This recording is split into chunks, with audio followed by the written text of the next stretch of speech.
ปุ่งหำไม่สิค่ะอาดัมและเอวาฮอดเพียวกว่าดีตั้งนอกสนอู้เย็นชาปินเจ้าลึบออกแปดอาดัมและเอวาตั้งนอกสนอู้เย็นค่ะอ้อ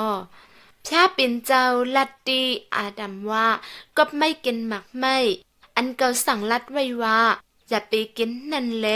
นางลิ้นเมื่อกำผาในตีเลยคำกินกอบตอนไม่ยาวนางลิ้นเมืองในนางหือปันเลยหมักเยอะตั้งกินน้ำในไม่ตีเลยเฮ็ดกันตั้งตุกข้าหยับเจอนั่นยาวปอยาวขึ้นหลัดแทงที่เอว่าปอไม่เกิดเลี้ยงลูกอ่อนตีเลยคำตั้งเจ็บเวทนาติตียาวปอยาวลัดตีงูแทงว่าก็ไม่หยอกเลียนกินเปิ้นแลไม่ตีเลยไปตั้งกว่าตั้งต้องไม่นันยาวตีเอาเมื่อนันมางูในเป็นรันสู่ก้นขาออาตำห้องจือเมนังมันเอว่าลูกอ่อนจื้ออันเอว่าเกิดออกมาในเป็นปู่มอนก้นเฮาตั้งเสียงตั้งโมดกูเกาะขาก้นเฮาตั้งไหลก็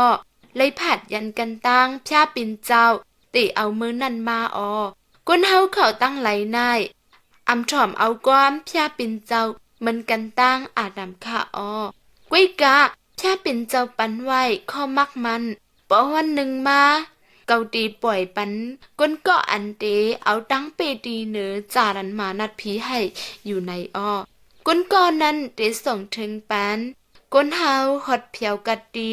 พระปิ่นเจ้าเลยอยู่ค่ะก้นก้อนนั้นเป็นเจ้าเยซูคริสต์ค่ะ